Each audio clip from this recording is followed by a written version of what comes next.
What's up, everybody? It's Kevin here with Mix Coach. Today I'm really excited to show you a channel strip that I've been waiting to get my hands on for quite a while. This is the MPC channel strip. So let me tell you a little bit about the MPC Console. This is it, and they have one in the Alfred Hitchcock Theater and one in the Cary Grant Theater, and there's several other ones. And I know that some mixers have gone all in with this, and this is their main mixing console. And once you see this channel strip and the other plugins that they offer, you'll see that it's a pretty good combo. But this is one of their large format consoles, and if you look right here, you'll see this channel strip that we're about to check out. And here it is right here. This is the MPC channel strip. It's got several sections. I'm going to cover the sections and then give you certain instruments that I'm using it on that I think work really well. First of all, there's several modules, and I'll break them down as quickly and as simply as possible. This is the EQ module here. And actually the top half of it is all EQ. There's 8 bands, and you can choose what kind of curve you want to use: low pass, different frequencies, or different fall-offs, high pass, the shelf, another high shelf, the bell, which is what it defaults to, notch, and search. And I'll show you the search function in just a second. There's actually a shortcut that you can use that's really handy that I wish a lot of other plug-in manufacturers would think about. Okay, so let's start with the EQ. There's 8 different frequencies plus 2 filters that you can use. These are the bell curves. You can do high shelf, low shelf, high pass, low pass. You can do notch and search. Search is really a really cool thing that I like a lot, and we'll go into that just a little bit more. A couple of tricks that I found. All you have to do to adjust these frequencies is, grab the bubble, push it up and down. If you hold the shift, you can actually change the bandwidth of, shift and push it up and down. You can actually change the bandwidth, which makes EQing on this thing pretty quick and painless. There's also one other thing that I'll show you in just a second when we go to start EQing the snare, okay? So the filters over here, you can select high pass, low pass filter, and you can do the wide notch, which if you want to annihilate a certain frequency band, let's just say, 60 hertz or something out of something, this is a way you can do that. I'm not sure it's the most gentle way to do it. There's probably better ways to do it, but when you're doing a film or you have a lot of track counts, a lot of times you would go with something like this. And I don't know if that they use the notch for killing hum or anything like that. That's probably the Denoiser down here, which we'll cover in just a second. So there's 2 of them that you can do. You can use them highs and lows, or you can do any combination of. I've been using a lot of shelf instead of high passing a lot lately, so you may could use that. I'm not going to use it on this particular instance. I'm going to move on to the RTA. You have to turn the RTA on, and then there's several modes that you can look at a frequency in the RTA. You would start with a graph, which graph is typical. You've seen that on a lot of other things, and I'll show you a little bit there. Here's the snare drum. I've got it soloed right now, but you can see the graph, and then you can see scroll. You can actually see where you could filter off down here. You also can go to bar. That's pretty handy too. You can see the vertical bars, and you can see where you might need to notch, or you probably wouldn't see where you needed to add. You could see where you definitely see where you needed to subtract a frequency. And then one more is lightning, which I think is something I haven't seen on anybody else's EQ.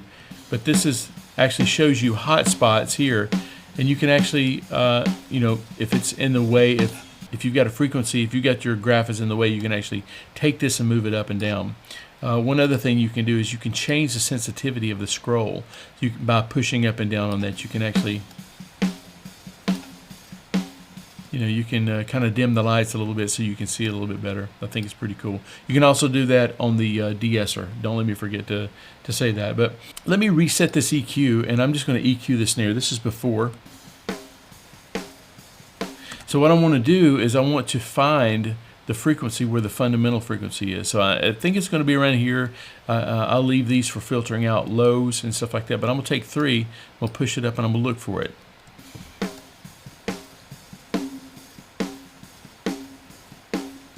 Definitely found a ring there, but what we can do is I can hold control while we're doing this, and it'll filter out all the lows, all the highs, except for this frequency, which I think is called a band pass.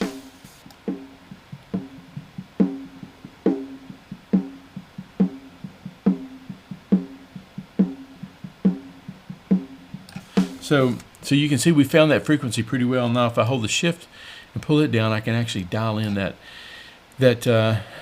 frequency a little bit better.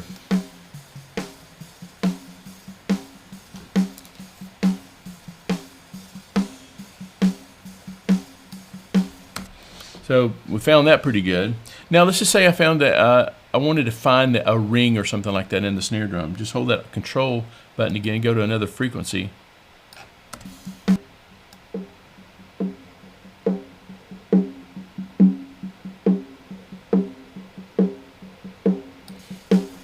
I actually think that needs to come out just a little bit. So I'll take 4 down here and pull the gain down a little bit, and then we'll mess with the bandwidth by holding shift.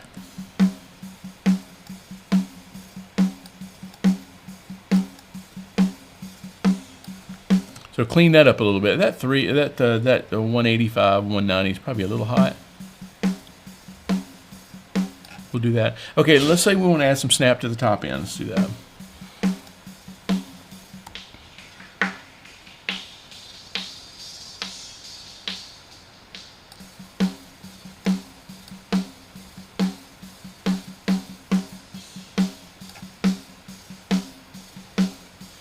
Okay, and then another cool thing you can do is you can solo this. You can hit the ear button here, and it bypasses. As you can see, it bypasses everything but what you hit the ear on. So if you wanted to hear just the EQ, you could do that. Unfortunately, we don't have a lot of other things going on here, so it really won't sound differently. But if you look just above it, where it says post, there is another button there that says momentary bypass. So we'll wait and use that just a second. Let's go and look at the compressor now. So I'm going to turn the compressor on, and then we'll mess around with that a little bit. There's a little circle that you can hit, and it'll take everything back to its initial state. So if you want to start over, you can just hit that. And then, so what we'll do is we're going to try to compress this snare a little bit with this this compressor. Now, the thing I've noticed about this compressor is a couple things. The program actually works really good. You can set the attack and release, but the program, when you select the program, it will automatically adjust for the program material coming in. So in other words, if you have, it's not a magic wand.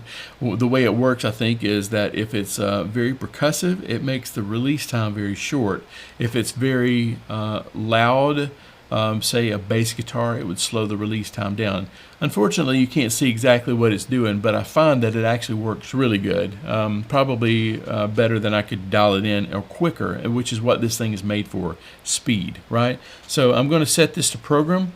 And also another thing, the second thing I've noticed about this is that where I like the SSL having a low ratios like 1.5 to 2, this particular compressor likes ratios a little higher.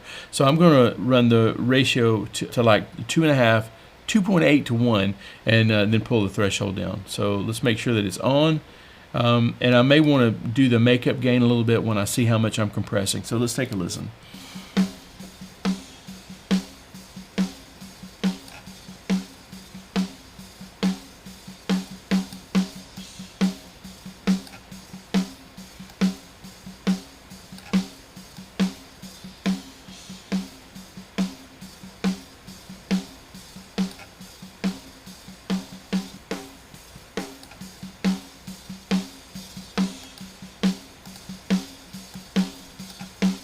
It sounds like we've got it about right. So, okay, so now let's go up here to this post and see what we've done before and after. Now we could hit the bypass button, but sometimes you may be in automation and you don't want to do that. You don't want to automate that. So let's take a listen to this.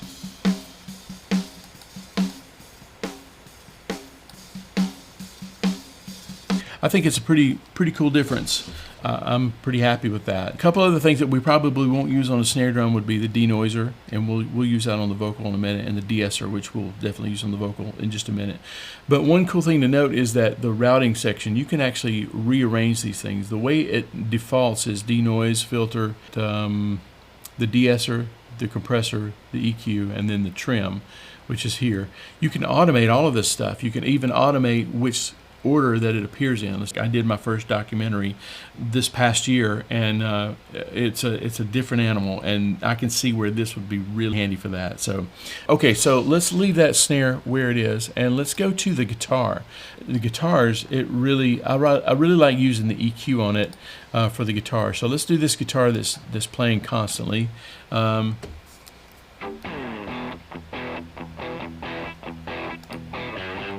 Okay, you can see what I've done already. Let's use this post button to see what I've done.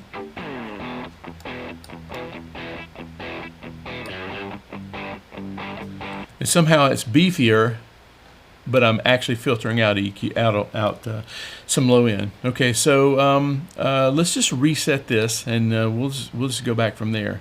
And I'll turn this off, and let's start with EQ. I'm going to turn the compressor off as well.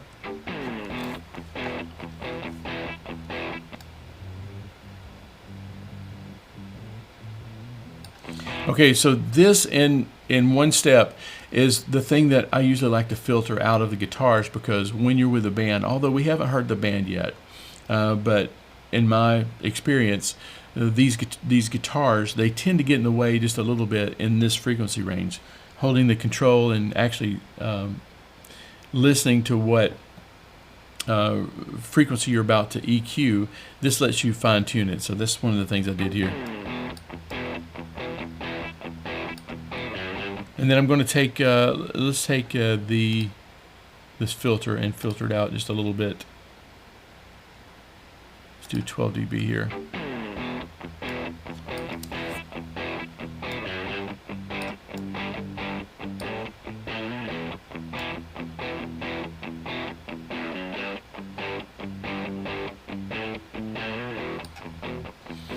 Okay, now I want to find some bite in that guitar.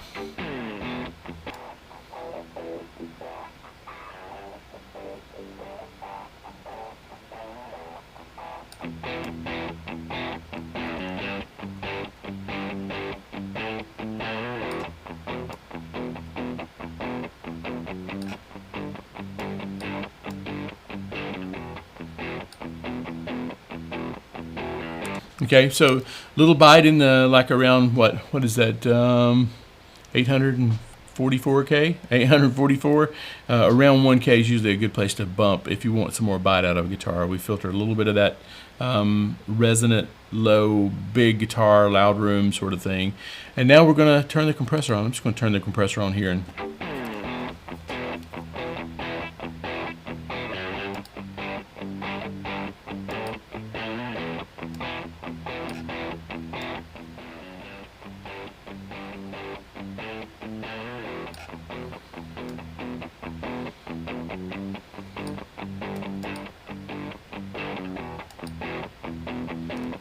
gives it a little bit more urgency. Now this doesn't have a makeup gain on it. I can imagine that if you're doing some film stuff, you probably wouldn't want to do. You would want to have control over a lot of things. So I went ahead and bumped up the output or the gain because I could see that I was compressing about 6 dB. So yeah, okay, so that's the guitar. Added a little bit of a little bite in the middle, and then so it sounds pretty good. Now let's do Holly's vocal. Now I'm not, I hate to solo her like this, but she's got a great voice. So we're just going to get a section here, and then we're going to do the MPC. And you can see a little bit what I've done. I used the Denoiser a little bit because it's a scratch vocal. She did it in a studio. There's a little bit of hiss going on in the background that this Denoiser is going to help with. I can imagine that on a video shoot location, this would be really handy to have. Let's take a listen to her voice real quick. I'm going to turn off the EQ. We'll listen to her voice. When I wake up, you're the first thing on my mind. But I forget about you before the sunlight hits my eyes. Out of my bed, and I wish that you would stay. Out of my head, how'd I let you get away? Did I love you like I should?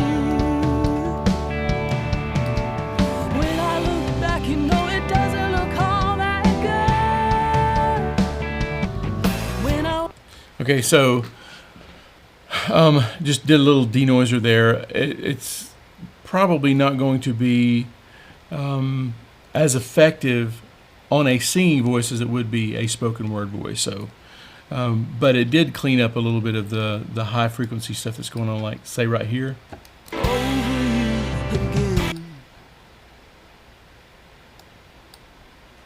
I'm over. Okay, let's turn it off right here. Over you again. There's a little bit of high frequency hiss going on there, and this. Over you again. Now I could be more aggressive with that, but I'm not. So anyway, the denoiser. Now the De-Esser. Let's take a look at the De-Esser real quick. Now this is pretty cool. I think Harrison makes one of the best De-Essers there is. It's a 2-band De-Esser, and this stands for, the S stands for sibilance, and the H stands for high frequency. So if you wanted to, compress in 2 different bands, this one acts more like a shelf, I guess, and this acts more like a notch. So we'll take a look at this. I want to turn the RTA on, and you actually have 2 possibilities that you can look at: bar or scroll. We're just going to leave it. Let's do a bar real quick, and then you can also adjust the threshold of that, what it looks like on that. So let's take a look at that. Over you. Let's take a phrase that she's. Yeah, I hate the way you know me so well. That you know me so well. Okay, let's take a look at that. Yeah, I hate the way you know me so well.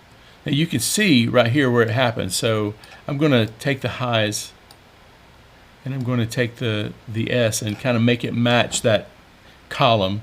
Or actually, if I took the scroll, you can see that too. Yeah, I hate the way you know me so well. No longer am I under your spell.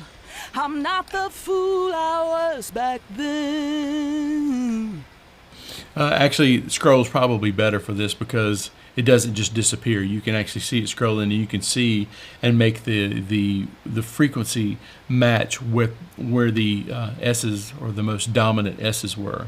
So, really good De-Esser. Yeah, I hate the way you know me so well. No longer am I under. We'll go really extreme real quick and take all the S's out, just to see what it sounds like. I hate the way you know me so well. No. It takes it out quite a bit, and I could take the threshold down. Yeah, I hate the way you know me so well. It's pretty extreme, but still, you could get away with that much de-essing, and it doesn't make her sound like she has a lisp or anything like that. So that's really cool.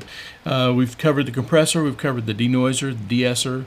We've covered the routing, I think, where you can actually rearrange which order these go into, and I think you can automate that. So if you needed to automate it, you could automate the order in which these appear.